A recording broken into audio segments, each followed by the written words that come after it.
You're my mom. Get out of bed. You know, somebody who has that confidence and the willingness and can enjoy it and wants it without thinking that they're better than us or that they're going to do hopey-changey to us, that they're here because they are of us, perhaps a reflection of what we see as the best in us. Also being willing to have to play within the suspension of disbelief. You know, and this is the other thing I wanted to speak to you about. How's our timing in the sense of, are they going to kick us out? Do they, whatever? We're good? You start wandering away. We got me in here. They're not going to. Oh, okay. Now, what was I saying? Suspension of disbelief, that's right. And that was the other thing I wanted to speak about, is we've seen what happens when a lot of people drink Kool-Aid. All right? And just a little bit of warning, having come from that side of the aisle myself. I have been desperate for a hero.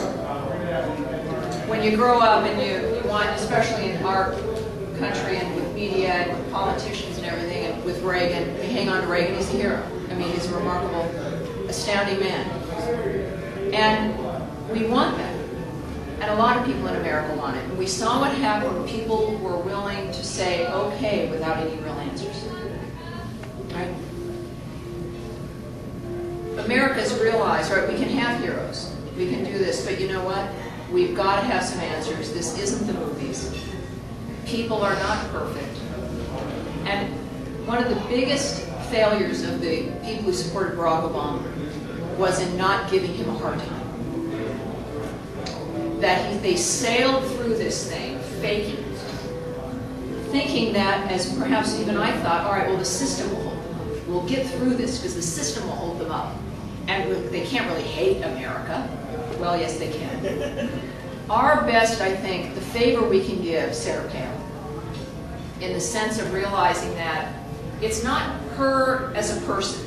She represents what we want back. And I think she gets that also. But in not having that transfer into something that is inappropriate, where if you get somebody held up onto a pedestal that's too high, when they make a mistake, the higher that pedestal, the harder that fall comes.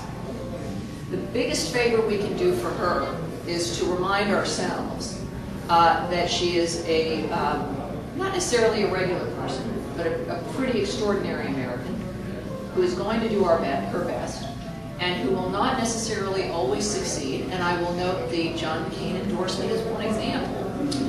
But we get it. But we get it. And it's also, though, making sure we know why we get it. I get that because she's a loyal person. And that we all do owe him that. She eventually would have been in a certain position anyway, I think, but it would have been a much different road. And the timing was perfect. So I get that loyalty. And we see that. And she also knows we think for ourselves. She knows we're going to take that endorsement, any other endorsement she makes, and decide. It might be a tipping point for many people, or if we're just, like here in California, ambivalent, and then here comes the Palin endorsement, or the South Carolinians. Ambivalent, whatever, it's all the guys running around, and then suddenly there's Nikki Haley. Oh, that's interesting. Okay? She knows she's a bit too humble. God forbid she should be watching this at some point. I think she's a bit too humble in the sense of understanding the influence. I think if she truly is that humble about her impact, that will change. But our job really is to give her the benefit of the doubt. It's the Bruce rule, which I've also created in a sense that for the attacks on her, if something seems crazy, you dismiss it immediately as crazy. You don't even give it a second thought. Don't try to figure out if she really is from the planet Mars and is a God person. If you hear that, you dismiss it. All right? Bottom line. What we also must do is, what was it, Reagan's phrase? Trust but verify. Make sure that we know that we have both feet on the ground in our support of her. It will serve her in a better way.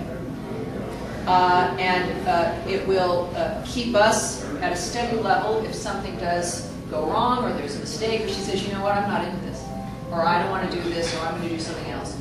Because what we're getting from this kind of gathering from her has to be about more than just her, too. And she knows this also. There's going to be an incredible pressure if it's all about her when, let's say, hypothetically, she's the president-elect. She's got to know, as we keep saying, that we've got her back, that we know this is a team effort, that this is not America electing someone and then walking away like the Obama zombie saying, okay, what are you going to do for us now? Right? That doesn't work. And it doesn't work especially when we've got to find some inner strength if things happen in a fashion that we don't want them to happen. Because we too have to continue no matter what. You know, and I told her on my show in the sense of believing that one should do now as opposed to putting off to tomorrow what you can do now. And I said, so you should not put off until 2016 what you can do for 2012. And the truth of the matter is, every single day, I mean, did you think 6 months ago you'd be sitting in this room in San Diego? Did any of us even know? There are people on September 11th who had plans for that evening. We all have plans for tomorrow. I don't know what's going to happen in San Diego. I look at that beautiful carrier out there. None of us know. We have no idea. Every time we wake up in the morning, we take it for granted. We go to sleep. Oh, I'm going to wake up in the morning. Automatic. Some people don't. So there is a wild presumption about not only next week, but my goodness, you're going to wait 6 years to do something? You know, what planet are you on in today's world? There's health issues, family issues, accidents happen. We're at war with an enemy that's worldwide that our current president is opening the doors to. It is an extraordinary time. If she is going to run, it has to be now. Right. It has to be.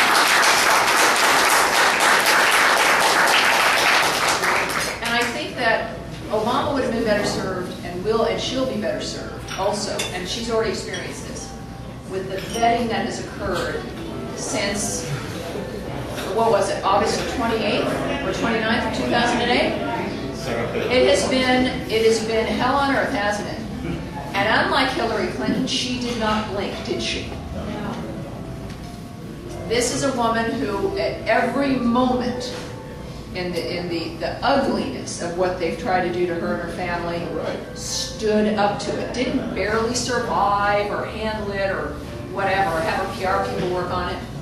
She survived, she handled it, she's been vetted by every Democrat attorney in the country. They've looked through her trash. You know, I mean, she knows what it is.